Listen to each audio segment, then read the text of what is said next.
নমস্কার বন্ধুরা, আমার কাছে কিছু মানি প্ল্যান্ট আছে যেগুলো আমি জলের মধ্যে গ্রো করি। কাটিং থেকে জলের থেকে যে শিকড় বেরোয় তখন তাদেরকে আমি মাটির মধ্যে শিফট করি, কিন্তু বেশিরভাগ আমি জলের মধ্যেই রাখার চেষ্টা করি। জলেতে কিন্তু মানি প্ল্যান্ট খুব ভালোভাবে গ্রোথ করে, কিন্তু তার মধ্যে আমাদের দুটো জিনিস খুব ভালোভাবে নজর রাখতে হবে।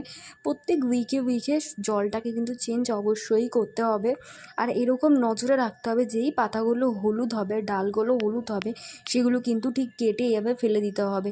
আমি উইকে চেষ্টা করি যতটা পারি এরকমভাবে চেষ্টা করতে থাকি আমি সমস্ত গাছকে কেয়ার করার।